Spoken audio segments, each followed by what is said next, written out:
ஒரு ஆள் இருந்தான், நிறைய பணம் சம்பாதிச்சான். ஆனால் செலவு பண்ண மனசு வரல, கருமி.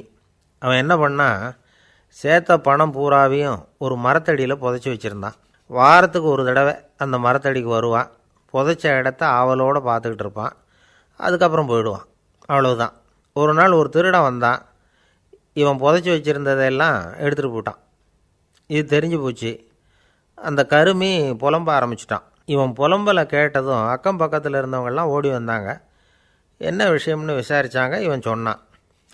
ஒரு பெரியவர் கேட்டார், ஏப்பா வாரம் வந்து இந்த இடத்த பார்க்குறதாக சொன்னியே, எப்போவாவது இதில் இருக்கிற பணத்தை எடுத்து செலவு பண்ணியிருக்கியா அப்படின்னு கேட்டார். நான் அப்பப்போ வந்து அதை பார்க்குறது தான் வழக்கம், அதை தொட்டதே இல்லைன்னு அவன். சரி, அப்படின்னா இப்போவும் நீ அதே மாதிரி வாரம் ஒரு தடவை வந்து இந்த இடத்த பார்த்துட்டு போகலாமே அப்படின்னாராம் அந்த பெரியவர். அதுவும் சரிதானே, எவ்வளவு காலமானாலும் அவன் அந்த பணத்தை எடுத்து செலவு பண்ண போகிறதில்ல. அப்படி இருக்கிறப்ப உள்ளே பணம் இருந்தாலும் ஒன்று தான், இல்லாமல் போனாலும் ஒன்று தான். இதிலேருந்து என்ன புரியுதுன்னா, ஒருத்தர்கிட்ட இருக்கிற பணத்தை கொண்டு அவர் பணக்காரரா ஏழையா அப்படின்னு முடிவு செய்கிறது சரியில்லை. அந்த செல்வத்தை அனுபவிக்கிற திறன், பயன்படுத்துகிற திறன், அதை வச்சு தான் அவர் ஏழையா பணக்காரரா அப்படிங்கிறத நிர்ணயம் பண்ணணும். அதுதான் சரி. செலவு பண்ண தெரியாதவன் சேகரம் பண்ணிகிட்டே இருக்கிறதுனால என்ன பிரயோஜனம்? தலைமுடியே இல்லாதவன் தாராளமாக சீப்புகளை வாங்கி சேகரம் பண்ணுறது மாதிரி தானே இது. சில சமயம் செலவு பண்ண நாம் தயாராக இருந்தால் கூட அந்த செல்வம் நமக்கு பயன்படுறதில்ல. அரேபியாவில் ஒரு நகை வியாபாரி விலை உயர்ந்த முத்துக்களை எல்லாம் அவர் வச்சு வியாபாரம் பண்ணிகிட்டு இருந்தார். அவர் ஒரு சமயம் ஒரு பாலைவனம் வழியாக போயிட்டுருக்கிறார் ஒட்டகத்தில். அப்போது திடீர்னு கடுமையான புயல் வீச ஆரம்பிச்சுட்டுது. திசை தவறி இவர் எங்கேயோ வந்துட்டார். கூட வந்தவங்களையும் காணலை, எங்கே போனாங்களோ தெரியல. இவர் ரொம்ப பயந்து போய் அங்கே எங்கேயுமா அலைஞ்சு திரியிறார். வழியே தெரியல, பசி கடுமையாயிட்டுது. ஒட்டகத்து முதுகில் ஒரு மூட்டை இருந்தது, அதை பிரித்து பார்த்தார். உள்ளே ஏதாவது இருக்கான்னு தேடி பார்க்குறார். அது வரைக்கும் கண்ணில் தட்டுப்படாத அபூர்வமான ஒரு பை கண்ணில் பட்டுது. ஆஹா, அதில் ஏதாவது சாப்பிட்றதுக்கு இருக்கும் அப்படின்னு நினச்சி ஆவலாக அதை பிரித்து பார்க்குறார்.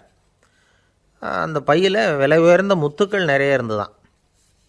அப்போ தான் அவர் நினச்சாராம், விலை உயர்ந்த முத்துக்கள் கூட சாப்பிட்றதுக்கு உணவாக முடியாது அப்படிங்கிறத புரிஞ்சுக்கிட்டாராம். எந்த நேரத்தில் எது நமக்கு தேவையோ அது நமக்கு தாராளமாக கிடைக்கணும். அப்படி அது கிடைக்கிறதுக்கு நம்மக்கிட்ட இருக்கிற செல்வம் பயன்படணும். அது நமக்கும் பயன்படலாம், நம்ம மூலமாக அடுத்தவங்களுக்கும் பயன்படலாம். அதுதான் செல்வத்தின் பயன். ஒரு மரத்தடியில் ஒருத்தன் உட்காந்து அழுதுகிட்டு இருந்தான். அந்த பக்கமாக வந்த இன்னொருத்தன் ஏப்பா அழுதுகிட்டு இருக்கிறேன்னு கேட்டான். இந்த இடத்துல தான் பூமிக்கு அடியில் பணம் இருக்குது, புதைச்ச இடம் தெரியல, அதான் அழறேன் அப்படின்னா. நல்லா ஞாபகப்படுத்தி பாரு, எந்த இடத்துல புதைச்ச அப்படின்னு கேட்டான் இவன். அது எப்படி எனக்கு தெரியும், புதைச்சி வச்சிருக்கிறவன் நான் இல்லையே, எங்கள் எதிர்த்த வீட்டுக்காரன் அப்படின்னானா இவன். ஒரு அரசனும் அமைச்சரும் ஒரு நாள் ரொம்ப சாவகாசமாக பேசிக்கிட்டு இருந்தாங்களாம். அரசன் அமைச்சரை பார்த்து ஒரு கேள்வி கேட்டிருக்கார். ஏங்க அமைச்சரே, ஆசை இல்லாத ஒரு மனுஷனால் இருக்க முடியுமா அப்படின்னு. ஏன் முடியாது, துறவி அப்படிங்கிறவங்கெல்லாம் அப்படிப்பட்டவங்க தானே அப்படின்னாராம் அமைச்சர். அவங்கெல்லாம் உண்மையிலேயே ஆசையை விட்டவங்க தானா அப்படின்னு கேட்டாராம் ராஜா. அப்படி தான் இருக்கணும் அப்படின்னாராம் அமைச்சர். அப்படின்னா ஆசையே இல்லாத ஒரு உண்மையான துறவியை நான் பார்க்கணுமேன்னார். அது என்ன பிரமாதம், அதுக்கு நான் ஏற்பாடு பண்ணுறேன் அப்படின்னு விட்டார் இவர். சொல்லிவிட்டு உடனே புறப்பட்டு போனார். அங்கே தேடினார். அப்புறம் தான் அவருக்கு புரிஞ்சுது உண்மை துறவியை கண்டுபிடிக்கிறது எவ்வளவு கஷ்டமான காரியம்னு. இருந்தாலும் ராஜா கிட்ட சொல்லியாச்சே, உண்மை துறவியை காட்டுறேன்னு. இப்போ என்ன பண்ணுறது? ராஜா கிட்ட சொன்னபடி நடக்கலைன்னா அவருக்கு கோபம் வந்துடும். அமைச்சர் ஒரு யோசனை பண்ணார். அவருக்கு ஒரு வழி தெரிஞ்சுது. அதுதான் சரின்னு முடிவு பண்ணார். அதாவது அந்த ஊரில் அவருக்கு தெரிஞ்ச நாடக நடிகர் ஒருத்தர் இருக்கிறார், நல்லா நடிப்பார். அவரை போய் பார்த்தார். இதை பாருப்பா, எனக்காக நீ ஒரு காரியம் செய்யணும்னார். என்னன்னு கேட்டார் அவர். நீ ஒரு துறவி மாதிரி கொஞ்சம் நேரத்துக்கு நடிக்கணும். ராஜா வந்து உன்னை பார்த்துட்டு போகிற வரைக்கும் நடி, அது போதும். அதுக்காக உனக்கு 10,000 ரூபா தரேன் அப்படின்னார். அவர் எந்த காலத்தில் இவ்வளவு பணத்தை மொத்தமாக பார்த்துருக்கார். அதனால் உடனே சரின்னு ஒத்துக்கிட்டார். அமைச்சர் வந்து அரண்மனைக்கு திரும்பி வந்தார். என்ன அமைச்சரே, இன்னுமா ஒரு உண்மையான துறவி கிடைக்கலன்னார். உண்மையான துறவி ஒருத்தரை இப்போ தான் கொஞ்சம் நேரத்துக்கு முன்னாடி பார்த்து பேசிவிட்டு வர்றேன். அவர் நம்ம ஊருக்கு வெளியில் குளத்தங்கரையில் உள்ள ஒரு ஆலமரத்துக்கு அடியில் உட்காந்துருக்கிறார் அப்படின்னார் இவர். அப்படின்னா உடனே புறப்படுங்க அப்படின்னார் ராஜா. பரிவாரங்களோடு புறப்பட்டார். அங்கே அந்த மரத்தடியில் அந்த ஆள் வேஷம் போட்டுக்கிட்டு துறவி மாதிரி உட்காந்துருக்கிறான். ராஜா நேராக போனார். அந்த துறவி காலில் பொத்துன்னு விழுந்து வணங்கினார். உடனே ராணி அவர் காலில் விழுந்தாங்க. அடுத்தபடியாக அமைச்சர் விழுந்தார். அவருக்கு தெரியும் இது நம்ம ஆள் தான்னு. இருந்தாலும் என்ன பண்ணுறது, நேரம். அப்புறம் பரிவாரங்கள்லாம் துறவி காலில் விழுந்து ஆசீர்வாதம் வாங்கிட்டாங்க. ராஜா அப்புறமா தங்கத்தட்டில் பொன்னையும் பொருளையும் வச்சு அந்த துறவிக்கிட்ட ரொம்ப பணிவாக நீட்டுறார். தாங்கள் தயவு பண்ணி இதை ஏற்றுக்கணும் அப்படின்னு வேண்டிக்கிட்டார். அந்த துறவி பற்றில்லாமல் அதை பார்த்தார். எல்லாத்தையும் திறந்துவிட்ட எனக்கு இதெல்லாம் எதுக்காக அப்படின்னு சொல்லி அதை மறுத்துட்டாராம். ஆஹா, உண்மையான துறவியை பார்த்துட்டோம் அப்படிங்கிற ஆனந்தம் அரசருக்கு. ரொம்ப நிம்மதியாக திருப்தியாக திரும்பி வந்தார் அரண்மனைக்கு. அதுக்கப்புறம் அமைச்சர் யாருக்கும் தெரியாமல் அந்த துறவிகிட்ட ஓடினார். சொன்ன பிரகாரம் பணத்தை நீட்டினார். இந்தாப்பா, நான் உங்ககிட்ட சொன்னபடி 10,000 ரூபா பணம் எடுத்துக்கோ அப்படின்னார். அந்த ஆள் ராஜா கிட்ட சொன்னது மாதிரியே எல்லாத்தையும் திறந்துவிட்ட எனக்கு இதெல்லாம் எதுக்காக வேணாம் அப்படின்னு விட்டாரான். நடித்த வரைக்கும் போதும்ப்பா, இனிமேல் இந்த நாடக வசனம்லாம் வேணாம், வேஷத்தை கலைச்சிரு, பணத்தை வாங்கிக்கோன்னார். இல்லைங்க, இது வேஷம் இல்லை, இது வசனமும் இல்லை, இது உண்மை. கொஞ்ச நேரம் துறவி மாதிரி நடித்ததுக்கே இந்த தேசத்து ராஜா, ராணி, அமைச்சர், பரிவாரங்கள் எல்லாம் என் காலில் விழுந்து வணங்குறாங்க. அப்படின்னா உண்மையான துறவியாக இருக்கிறது எவ்வளவு பெருமையான விஷயம். நான் உண்மையான துறவியாக ஆக போகிறேன், அப்படி முடிவும் பண்ணிட்டேன் அப்படின்னார் அந்த நடிகர். வேஷம் கூட எப்படிப்பட்ட விளைவுகளை உண்டு பண்ணுது பார்த்தீங்களா. நம்மால் ஒருத்தன் ரொம்ப வசதியாக தான் இருந்தான். ஒரு நாள் அவன் சொத்து பூரா திருட்டு போட்டுது. அதுக்கப்புறம் இவன் துறவி மாதிரி ஆகிட்டான். ஊர் ஊராக சுற்றினான். ஒரு குருநாதரை தேடி கண்டுபிடிச்சான். அவர்கிட்ட சீடனாக சேர்ந்துக்கிட்டான். அவனை பார்த்து ஒருத்தர் கேட்டார், நீ உண்மையான சீடன் தானான்னு. இல்லைங்க, சீடன் மாதிரி நடிச்சுக்கிட்டு இருக்கிறேன் அப்படின்னா. அது குரு துரோகம் இல்லையா அப்படின்னு கேட்டார் அவர். இல்லைங்க, நான் பண்ணது குரு துரோகம் இல்லை, என் குரு பண்ணது தான் துரோகம். என்னுடைய பணத்தை கொள்ளையடித்தது இவர் தான். அதை எங்கே வச்சுருக்காருன்னு கண்டுபிடிக்கிறதுக்காக தான் இவர்கிட்ட வந்து சீடனாக சேர்ந்துருக்கிறேன் அப்படின்னா. ஒரு சின்ன பையன் வந்தான். அவனை பார்த்து ஒரு கேள்வி கேட்டோம். ஏன்ப்பா, உங்கள் வீட்டில் அம்மா புத்திசாலியா அப்பா புத்திசாலியா அப்படின்னு. அவன் அலட்சியமாக நம்மளை பார்த்து சிரிக்கிறான். என்ன சார் இது, இந்த காலத்தில் இது கூட தெரியாமல் இருக்கிறீங்களே அப்படிங்கிறான். ஒரு சின்ன பையன் நம்மளை பார்த்து இப்படி கேட்டு விட்டானே அப்படின்னு நினைக்கிறப்போ நமக்கு ஒரு மாதிரி ஆகிடும். அதுக்கப்புறம்தான் இந்த தாத்தா பாட்டிலாம் சொல்கிற ஒரு கதை ஞாபகத்துக்கு வந்தது. அது என்ன கதை தெரியுமா? ஒரு ஊரில் ஒரு அம்மாவும் பிள்ளையும் இருந்தாங்களாம். அந்த மகனுக்கு திடீர்னு தேசாந்திரம் போய் வரணும்னு ஆசை வந்துட்டுது. ஊர் ஊராக போய் சுற்றி பார்க்கணுங்கிற ஆசை. அந்த அம்மாவுக்கு இது பிடிக்கல. மகனை பிரிஞ்சு இருக்கிறதுக்கு அவங்க மனசு இடம் கொடுக்கல. வேணாப்பான்னு சொல்லி பார்த்தாங்க, அவன் கேட்கல. திடீர்னு புறப்படவும் செஞ்சுட்டான். சரி, இனிமேல் அவனை தடுக்க முடியாதுன்னு முடிவு பண்ணிக்கிட்டாங்க அந்த அம்மா. இருந்தாலும் புத்திசாலித்தனமாக ஒரு யோசனை பண்ணாங்க. மகனை கிட்டத்தில் கூப்பிட்டாங்க. அவங்ககிட்ட சொன்னாங்க, இதை பாருப்பா, நீ தேசாந்திரம் போகிறதுன்னு தீர்மானம் பண்ணிவிட்ட, அதை நான் தடுக்கலை, போயிட்டு வந்துடும். ஆனால் போகிறதுக்கு முன்னாடி எனக்கு ஒரு வாக்குறுதி கொடுத்துட்டு போ அப்படின்னாங்க. போகிறப்போ ராத்திரியாக இருந்தாலும் பகலாக இருந்தாலும் சரி, புளிய மரத்து நிழலில் தான் தங்கணும். திரும்பி வர்றப்போ இரவும் பகலும் நீ வந்து வேப்ப மரத்து நிழல்லே தங்கணும் அப்படின்னாங்க. சரி, அப்படியே செய்கிறேன்னு சொல்லி வாக்குறுதி கொடுத்தான் பையன். புறப்பட்டு போனான். போகிற வழியில் புளிய மரத்து நிழல்லே தங்கினான், தூங்கினான். அப்படி போய்கிட்டே இருந்தான். 7வது நாள் அவன் உடம்பு சுகமில்லாமல் போயிட்டுது. ரொம்பவும் பலவீனமாயிட்டான். இனிமேல் நடக்க முடியாதுங்கிற நிலைமை வந்துட்டுது. யோசித்து பார்த்தான். சரி, இதுக்கு மேலே வந்து போக வேண்டாம் அப்படின்னு முடிவு பண்ணிவிட்டு திரும்பி வர ஆரம்பிச்சிட்டான். திரும்பி வர்றப்போ வழியில் வேப்ப மரத்து நிழல்லையே தங்கி தங்கி வந்தான். நாளுக்கு நாள் உடம்பு சரியாக வந்துட்டுது. 7வது நாள் வீட்டுக்கு வந்து சேர்றான். உடம்பு பழையபடியே கலகலப்பாயிட்டுது. பூர்ண சுகம். தேசாந்திரம் போன பையன் திரும்பி வந்துட்டானே அப்படின்னு அந்த அம்மா ஆச்சரியப்படலை. ஏன்னா அவங்களுக்கு தெரியும் இப்படி ஆகும்னு. பையன் சீக்கிரமாக திரும்பி வரணுங்கிறதுக்காக தான் அவங்க அந்த யோசனையை சொன்னாங்க. என்ன விஷயங்கிறதையும் அவங்களே சொன்னாங்க. மகனே, புளிய மரத்து நிழல் உடம்புக்கு உஷ்ணத்தை கொடுக்கும், சீக்கம் உண்டாக்கும். அதனால் நீ வந்து தொடர்ந்து புளிய மரத்து நிழலில் தங்கினாவே நோய்க்கு வந்து ஆளாயிட்டதுனால பயணத்தை வந்து முடிச்சுக்கிட்டு திரும்பி வரணுங்கிற முடிவுக்கு வந்துட்ட. திரும்பி வர்றப்போ நீ தங்கினது வேப்ப மரத்து நிழல். அது உடம்புக்கு வந்து குளிர்ச்சியை தரக்கூடியது, நோயை தீர்க்கக்கூடியது. அதனால் சுகமாக வீட்டுக்கு வந்து சேர்ந்துட்ட. உன்னோட தேசாந்திர பயணத்தை தடுக்கிறதுக்காக தான் இப்படி பண்ணினேன் அப்படின்னாங்களாம் அந்த அம்மா. பார்த்தீங்களா அம்மாவோட புத்திசாலித்தனத்தை? அப்பாவாக இருந்தால் இப்படியா பண்ணுவார்? ஒரு அப்பா வந்து பையன்கிட்ட 10 ரூபா கொடுத்து இதை எடுத்துக்கிட்டு அடுத்த ஊருக்கு போய் அங்கே இருக்கிற மாமா கிட்ட இதை கொடுத்துட்டு வாடா, வழியில் எங்கேயாவது மரத்தடியில் படுத்து தூங்கிவிடாதே அப்படின்னு எச்சரிக்கை பண்ணி அனுப்புனாராம். பையனுக்கு எச்சரிக்கையாக வாழறது எப்படிங்கிறத கற்றுக் கொடுக்கறதுக்காக இப்படி பண்ணார். அவன் பணத்தை வாங்கிக்கிட்டு போனான். அப்பா சொன்னதை மறந்துட்டு ஒரு மரத்தடியில் படுத்து தூங்கிட்டான். அவனுக்கு தெரியாமல் அவன் பின்னாடியே போன அப்பா அவன் கையில் இருந்த அந்த 10 ரூபாயை நைஸாக எடுத்துகிட்டு வந்துட்டார். அவன் பையில் தானே வச்சுருந்தான், அது தெரியாமல் எடுத்துகிட்டு வந்துட்டார். அவன் தூங்கிக்கிட்டு இருக்கான். எடுத்துகிட்டு ஒரு மறுபடியும் வீட்டுக்கு வந்துட்டார். பையன் முழிச்சுக்கிட்டு பையை தடவி பார்க்குறான், பணத்தை காணும். அழுதுகிட்டே திரும்பி வந்தான். அப்பா கிட்ட விஷயத்த சொன்னான். அப்பா சிரிச்சுக்கிட்டே சொன்னார், அதுக்கு தான்ப்பா ஆரம்பத்திலேயே எச்சரிக்கை பண்ணினேன், இனிமேலாவது நீ ஜாக்கிரதையாக இருக்கணும் அப்படிங்கிறதுக்காக தான் இப்படி பண்ணினேன். அந்த பணம் எங்கேயும் போயிடலை, நான் தான் அதை உனக்கு தெரியாமல் எடுத்து வச்சிருக்கிறேன்.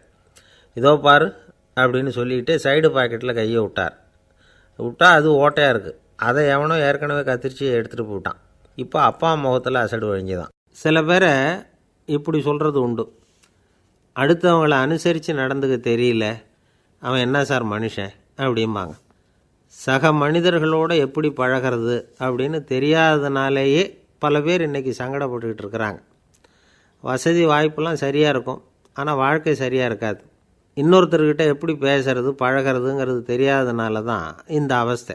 சரி, இந்த அவஸ்தை இல்லாமல் வாழறது எப்படி? இதுக்கு அனுபவசாலிகள் சில வழிமுறைகளை சொல்கிறாங்க. அதெல்லாம் என்னென்னங்கிறத இப்போ தெரிஞ்சுக்குவோம். முதல்ல நம்ம நாக்கு நம்ம கண்ட்ரோலில் இருக்கணும்.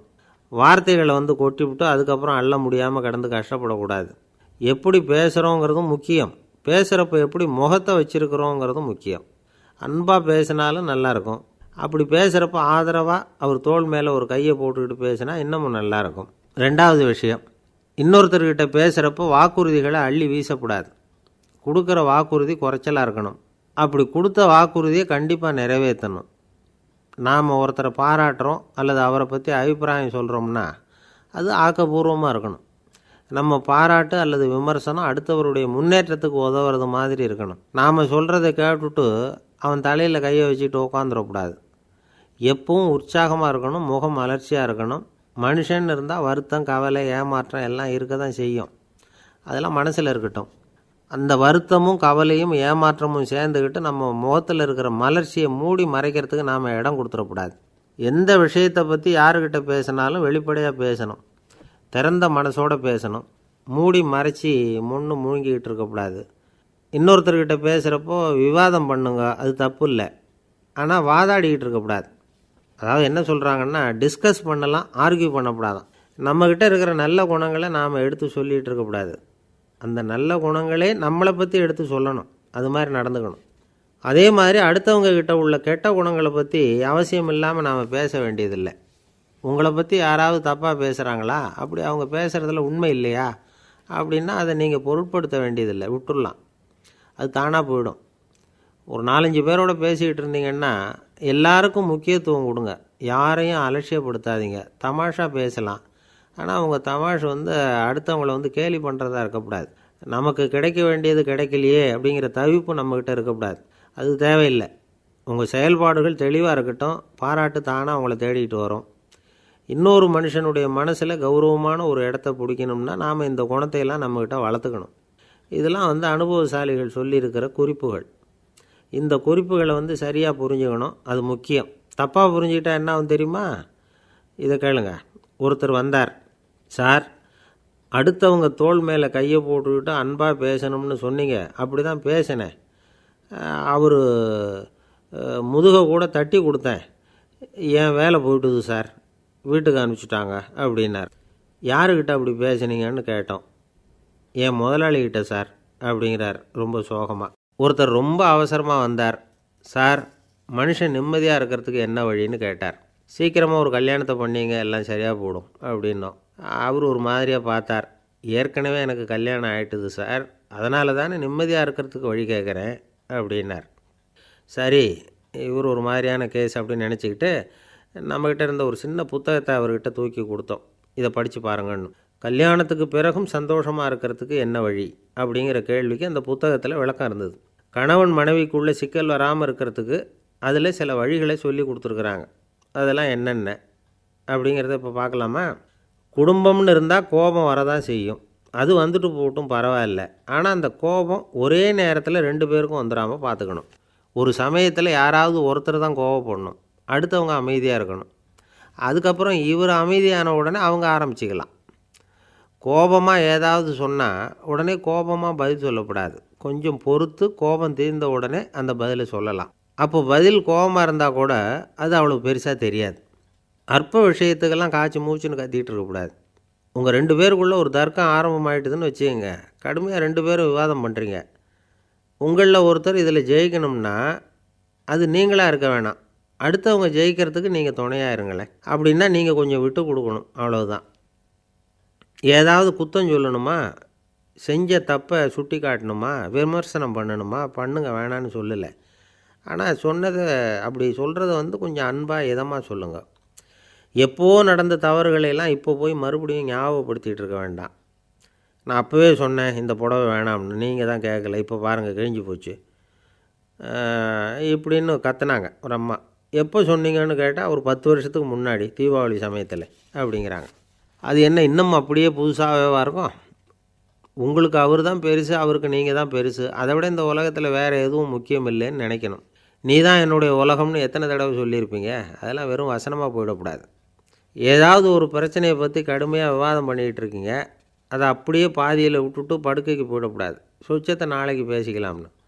அப்படி போனால் தூக்கம் வராது. பிரச்சனையை ஒரு முடிவு பண்ணிக்கிட்டு அதுக்கப்புறமா தூங்க போகணும். ஒரு நாளில் ஒரு தடவையாவது உங்கள் ஜோடியை பாராட்டி நல்ல விதமாக கனிவாக ஒரு வார்த்தை சொல்லணும் அப்படின்னு தீர்மானம் பண்ணிங்க. ஏதாவது தப்பு பண்ணிவிட்டிங்கன்னா பரவாயில்ல, அதை ஒத்துக்கிறதுக்கும் மன்னிப்பு கேட்குறதுக்கும் தயாராக இருக்கணும். அது ஒன்றும் கேவலம் கிடையாது.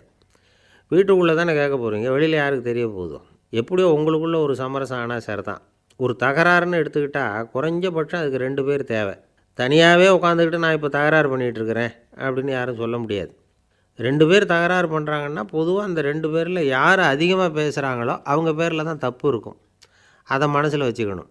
இதெல்லாம் தான் அந்த புத்தகத்தில் போட்டிருக்கிற வழிமுறைகள். இவ்வளவும் சரியாக வரலைன்னா அப்புறமா சொல்லுங்கள், வேறு புத்தகம் ஏதாவது இருக்கான்னு தேடுவோம். ஒரு கணவன் தன்னுடைய மனைவியை அழைச்சிட்டு ஒரு மனோதத்துவ டாக்டர்கிட்ட வந்தாராம். டாக்டர், எங்களுக்கு கல்யாணம் ஆகி 30 வருஷ காலமாக நாங்கள் ஒரு விஷயத்தில் கூட ஒத்து போனதில்லை அப்படின்னு ஆரம்பித்தார். உடனே அந்த அம்மா குறுக்கிட்டு, அது 30 வருஷம் இல்லை, 32 வருஷம் அப்படின்னாங்களாம். இந்த உலகமே ஒரு நாடக மேடை, நாம் எல்லாரும் நடிகர்கள். இது ஞானிகள் சொல்கிறது. இது ஒரு பக்கம் இருக்கட்டும். இந்த உலகத்துக்குள்ளே எத்தனையோ நாடக மேடைகள், எத்தனையோ நடிகர்கள், எத்தனையோ நாடகங்கள், இதெல்லாம் எப்படி ஆரம்பமாச்சு? அதுதான் இன்றைக்கி தகவல். அதாவது ஆதி மனிதன் பேச ஆரம்பிக்கிறதுக்கு முன்னாடி சைகையாலேயே எல்லாத்தையும் சொல்லிகிட்டு இருந்தான். அதனால் அப்போவே நடிப்பு ஆரம்பமாயிட்டுது. முதல்ல ஒரு வேட்டையைத்தான் அவன் நடித்து காட்டியிருப்பான். இவன் எப்படி போனான், எதிரில் மிருகம் எப்படி வந்தது, அதோடு எப்படி சண்டை போட்டான், எப்படி அடித்து கொண்டுகிட்டு வந்தான், இதை அப்படியே மற்றவங்களுக்கு நடித்து காட்டியிருப்பான். ஏன்னா மொழி கிடையாது. இந்த காலத்துலலாம் நாடகங்களில் நடிக்கிறவங்கள நடிகர்கள்ங்கிறோம். ஒரு காலத்தில் இவங்களுக்கு என்ன பேர் தெரியுமா? திஸ்பியர்கள் அப்படின்னு பேரான். இதுக்கு காரணம் உண்டு. அதாவது 2000 வருஷத்துக்கு முன்னாடி கிரீஸ் நாட்டில் திசிபியஸ் அப்படின்னு ஒரு ஆள் இருந்தான். அவன் ஒரு பெரிய நாடக கலைஞன். அவன் சில இளைஞர்களை சேர்த்துக்கிட்டான், பயிற்சி கொடுத்தான், நாடக குழுவை உருவாக்கினான். நடிகர்களையும் நாடகத்துக்கு தேவையான பொருள்களையும் ஏற்றிக்கிட்டு போகிறதுக்கு ஒரு வண்டியையும் தயார் பண்ணான். அந்த வண்டியிலேயே அவன் கிரேக்க நாடு பூராவும் சுற்றினான். ஊர் ஊராக நாடகம் போட்டான். ஒரு ஊருக்கு போனதும் அங்கே நாடகம் நடத்த தியேட்டர் இருக்கா அப்படிங்கன்னெல்லாம் பார்க்குறதில்ல அவன். ஏன்னா அப்போலாம் தியேட்டர்னா என்னென்ன தெரியாது. நாடகம்னா அதை ஒரு மூடிய கொட்டைக்குள்ளே தான் நடத்தணுங்கிறது அப்போ யாருக்குமே தோணலை. இந்த வண்டி போகும், அதுவே ஒரு பகுதி அப்படியே ஒரு மேடை மாதிரி விரிச்சிக்கும். அதில் ஏறி நின்றுக்கிட்டு நாடகத்தை நடித்து காட்டுவாங்களாம். மக்கள்லாம் எதிரில் தரையில் உட்காந்து அதை பார்த்துக்கிட்டு இருக்கிறது. உலகத்தின் முதல் நடமாடும் தியேட்டர் இது தானே. இந்த திசிபியஸ் தான் முதலாக உலகத்தில் நாடகங்கிற பொழுதுபோக்கை நடத்தி காட்டினவன் அப்படின்னு சொல்கிறாங்க. அவன் சொந்தமாக நாடகம் எழுதுனான், நடித்தான், நாடகத்தை இயக்கினான். அதனால தான் அவனை first man of the theatre அப்படின்னு சொல்லுவாங்க. அவன் தான் நாடக மேடையின் முன்னோடி. கிரேக்கர் காலத்திலேயே நாடக ஆசிரியர்கள், நடிகர்கள், ரசிகர்கள் இவங்கெல்லாம் உருவாயிட்டாங்களாம். நாடகத்தின் சரித்திரத்தில் இந்த 3 பிரிவும் ரொம்ப முக்கியம். அதாவது கிரேக்க தியேட்டர்கள்லாம் திறந்த வெளி மேடைகள் தான். பெரும்பாலும் மலைச்சரிவுகள், அதுவே படிப்படியாக பண்ணியிருப்பாங்க. கீழே அரைவட்ட வடிவில் மேடை, அதுக்கு ஆர்கெஸ்ட்ரான்னு பேர். பிற்காலத்தில் இதில் உட்காந்து இசைக்குழுவினர் வாய்ச்சதுனால இசைக்குழுவுக்கே ஆர்கெஸ்ட்ராங்கிற பேர் வந்துட்டுது. இப்போது கிரேக்க தியேட்டர்களில் ஒன்று, அதோட காலம் கிமு 340. அதை இன்னமும் பாதுகாத்து வச்சுருக்கிறாங்களாம். எபிடாரஸ் அப்படிங்கிற இடத்துல அது இருக்குதான். இன்னமும் அந்த தியேட்டரை பயன்படுத்திக்கிட்டு வர்றாங்களாம். சிறந்த கிரேக்க நாடகங்கள்லாம் அங்கே நடிக்கிறாங்களாம். ஆரம்ப காலத்திலேயே கட்டணம் கிடையாது. அப்புறம் பின்னாடி தான் நுழைவு கட்டணம்லாம் அப்படியே வந்துட்டு தான். நடிகர்கள் பளபளப்பான ஆடைகள் உடுத்தியிருப்பாங்களாம். இந்த குதிகால் உயர்ந்த காலணிகள் போட்டிருப்பாங்களாம். இதெல்லாம் பழைய குறிப்புகள். பலவிதமான உருவங்களில் மாஸ்க் அப்படின்னு சொல்லப்படுற முகமூடி. அதனால் ஒரே நடிகர் பல வேடங்களில் நடிக்கிறது உண்டான். ஆரம்பத்தில் பெண் நடிகர்கள் கிடையாது, எல்லாம் ஆண் நடிகர்கள் தான். ரோமானியர்கள் தான் முதல் நிரந்தர நாடக மேடையை கட்டினவங்க. அதுதான் முதல் தியேட்டர். கிமு 1048 காலகட்டத்தில் பாம்பிங்கிற நகரத்தில் அதை கட்டியிருக்கிறாங்களாம். கிரேக்க ரோமானிய தியேட்டர்களின் அடிப்படையிலேயே இந்த இத்தாலிய வடிவ அமைப்பாளர்கள் இந்த குதிரை லாட வடிவில் ஒரு ஆடிட்டோரியத்தை உருவாக்கினாங்களாம். இப்படி அதை பற்றி நிறைய தகவல் இருக்குது. 1576 லண்டனில் இந்த பின்ஸ்பர்ரி, அப்புறம் இந்த பில்ட்ஸில், அப்புறம் ஜேம்ஸ் இப்படிங்கிறவர் முயற்சியால் தான் இங்கிலாந்தில் முதல் தியேட்டர் உருவாச்சான். அப்படி ஒருத்தர் இருந்தாராம். உலக நாடக மேடையின் வரலாறு இதுதான். அதாவது இப்போல்லாம் அறிவியல் வளர்ச்சி அதிகமாகிட்டுது. திரைப்படம், தொலைக்காட்சி எல்லாம் வந்தாச்சு. ஒவ்வொரு வீடுமே ஒரு குட்டி தியேட்டர் மாதிரி ஆகிட்டுது. தொலைக்காட்சி முன்னாடி உட்காந்து எழுந்திருக்கவே மனசு வர்றதில்லை. ஒரு அம்மா ஒரு மனோதத்துவ டாக்டரை தேடிட்டு வந்தாங்களாம் இந்த காலத்தில்.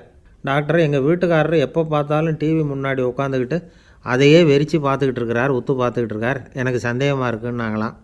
இது மனக்கோளாறு இல்லைங்க, ஆர்வக்கோளாறு, அவ்வளவுதான், இதுக்காக பயப்படாதீங்கன்னாரான் டாக்டர். அப்படி இல்லை டாக்டர், டிவி ஓடும் பொழுது நாம் எல்லாம் அதை பார்க்குறோம் சரி, ஆனால் அவர் அப்படி இல்லை, டிவியை நிறுத்தினதுக்கு அப்புறமும் அதையே உத்து பார்த்துக்கிட்டு உட்காந்துருக்கிறார், அதனால தான் சந்தேகப்பட்டு உங்ககிட்ட வந்தேன் அப்படின்னாங்களாம். ஒரு பல்கலைக்கழகம், அங்கே ஒரு இலக்கிய பேராசிரியர், அவர் பாடம் நடத்திக்கிட்டு இருந்தார். ராபர்ட் ப்ரௌனிங் எழுதிய கவிதைகளை பற்றி சொல்லிகிட்டு இருக்கிறார். மாணவர்களும் ரொம்ப அக்கறையாக அதை கேட்டுக்கிட்டு இருக்கிறாங்க. ஒரு குறிப்பிட்ட கவிதையை பற்றி சொல்லும் பொழுது அந்த பேராசிரியருக்கே ஒரு சந்தேகம். அதாவது அந்த கவிதையின் சரியான அர்த்தம் என்னங்கிறதுல சந்தேகம். பேராசிரியர் யோசனை பண்ணார். அந்த கவிதையை முழுசாக புரிஞ்சிக்க முடியல. அதனால் மாணவர்களை பார்த்து சொன்னார், மாணவர்களே, ஒரு நாள் பொறுத்துக்குங்க, இந்த கவிதையை எழுதின கவிஞர் எங்கள் வீட்டுக்கு பக்கத்தில் தான் இருக்கிறார். இன்றைக்கி சாயந்தரம் நான் அவரை நேரிலேயே போய் பார்க்குறேன், பார்த்து இதுக்கு என்னங்க அர்த்தம்னு கேட்டுக்கிட்டு வந்துவிடுறேன், அதுக்கப்புறம் உங்ககிட்ட சொல்கிறேன் அப்படின்னாராம்.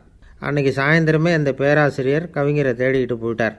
கவிஞர் அவங்க வீட்டில் அவர் பாட்டு உட்காந்துருந்தாராம். இவர் போய் அவர் முன்னாடி உட்காந்தார். அப்புறம் கேட்டார், ஐயா, அந்த கவிதையின் முழு பொருள் என்னன்னு தெரிஞ்சுட்டு போகிறதுக்காக வந்திருக்கிறேன் அப்படின்னாராம். எந்த கவிதை அப்படின்னாராம் அவர். இவர் அந்த கவிதையை சொல்லியிருக்கார். கவிஞர் கொஞ்சம் யோசனை பண்ணிவிட்டு அப்புறம் சொன்னாராம், பேராசிரியரே, நீங்கள் கொஞ்சம் தாமதமாக வந்துட்டீங்கன்னாராம். இவருக்கு ஒன்றும் புரியல. நீங்கள் என்ன சொல்கிறீங்க, நான் தாமதமாக வந்துட்டேன்னா?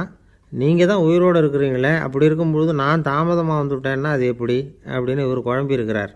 இப்போ கவிஞர் சொன்னாராம், ஐயா, நான் உயிரோடு இருக்கிறேன்னா இல்லையாங்கிறது முக்கியம் இல்லை, நான் அந்த கவிதை வரிகளை எழுதினப்போ 2 பேருக்கு அதோட அர்த்தம் தெரிஞ்சிருந்தது, இப்போ ஒரே ஒருத்தருக்கு தான் அதோட அர்த்தம் தெரியும் அப்படின்னாராம்.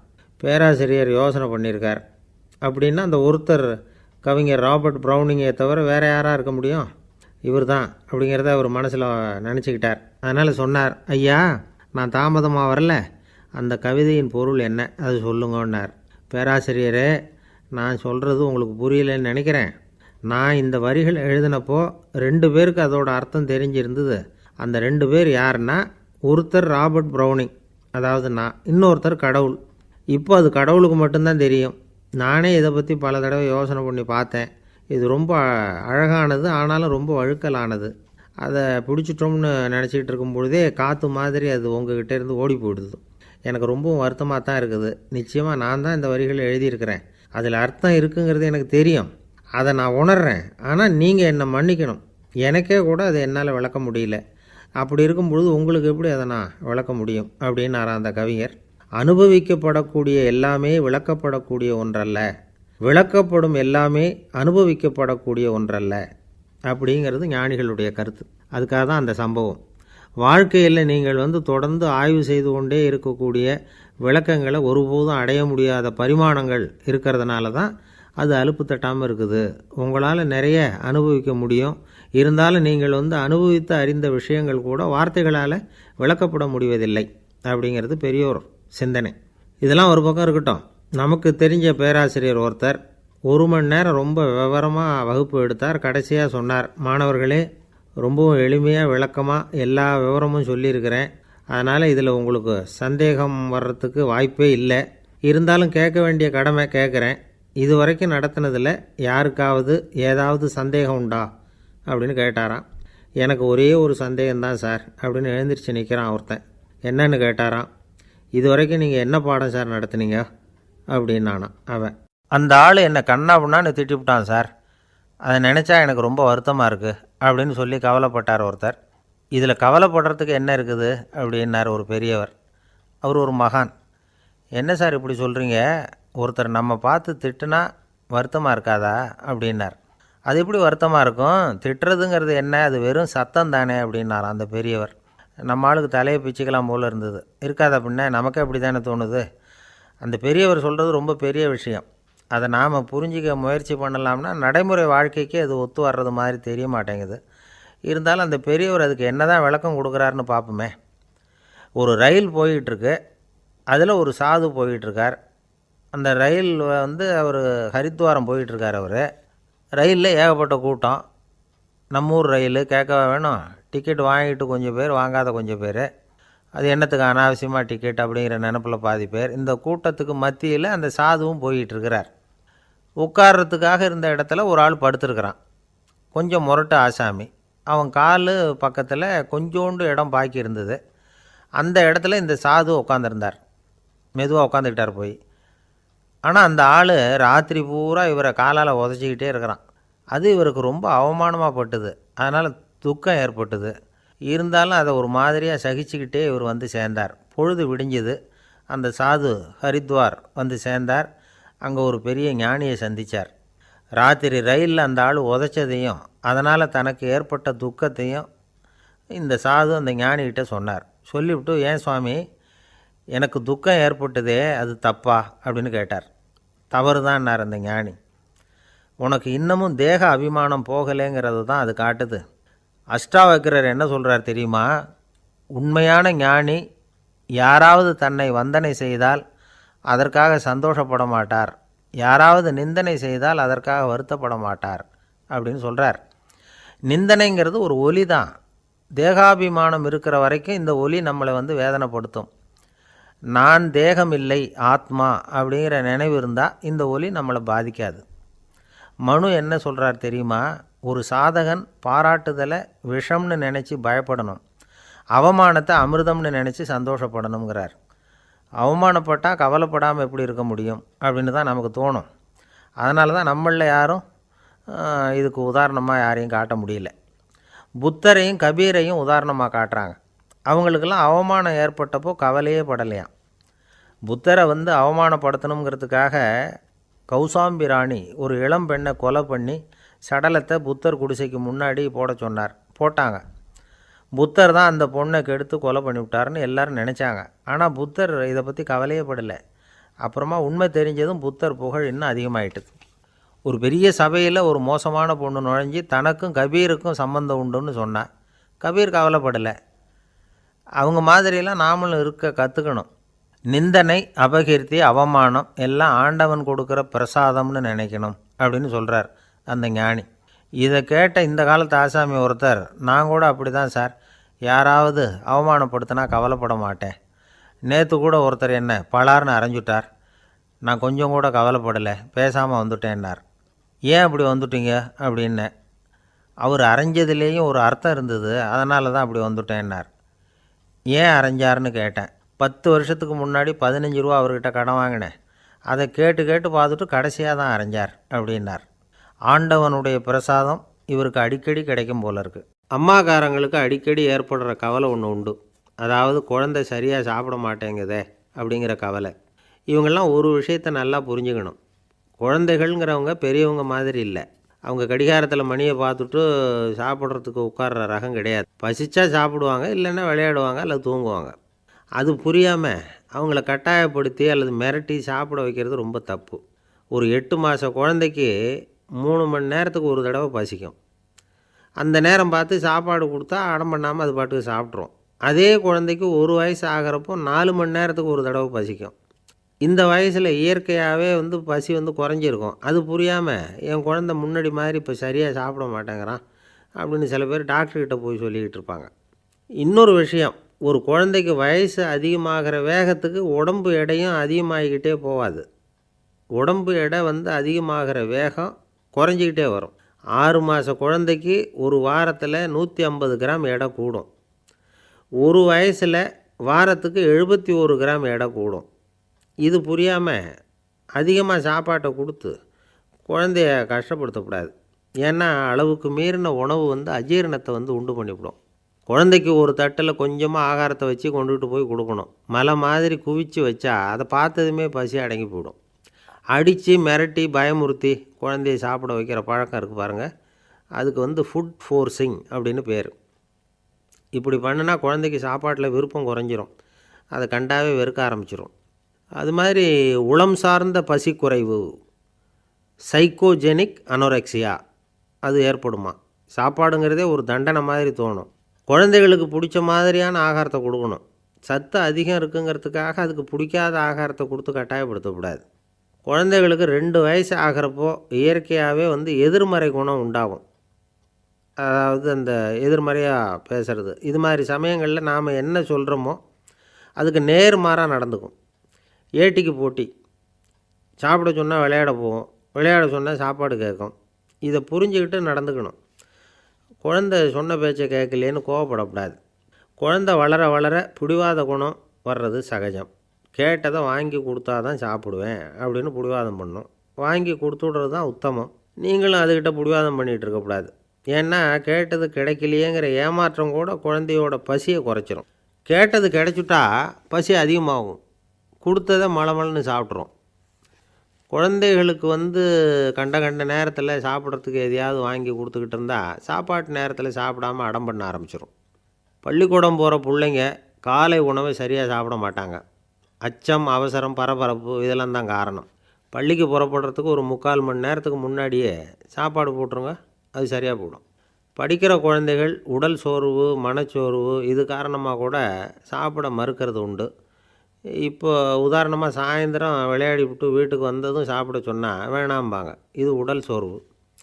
ரொம்ப நேரம் வீட்டு பாடங்களை செஞ்சு முடித்த கையோடு சாப்பிட சொன்னாலும் அவங்களால சரியாக சாப்பிட முடியாது. இது உளச்சோர்வு, அதாவது மனச்சோர்வு. இதை தவிர குழந்தைகளுக்கு உடல்நலக்குறைவு ஏற்பட்டால் கூட சாப்பிட மறுக்கிறது உண்டு. சில மருந்து மாத்திரைகள் கூட பசியை குறைச்சிரும். அதனால் சரியாக தெரிஞ்சுக்கிட்டு குழந்தைகளை சாப்பிட வைக்கணும். அது புரியாமல் கையில் சாப்பாட்டு தட்டை வச்சுக்கிட்டு குழந்தைகளை விரட்டிக்கிட்டு அலையக்கூடாது. ஒரு சின்ன பையன் சொன்னான், எங்கள் அம்மா சாப்பாடு போடுறது தெரிஞ்சால் நான் உடனே வீட்டை விட்டு வெளியில் ஓடி போடுவேன் அப்படின்னா. ஏன் அப்படி பண்ணுறேன்னு கேட்டோம். எங்கள் அப்பா கூட அது மாதிரி தான் சார் பண்ணுவார் அப்படிங்கிறான்.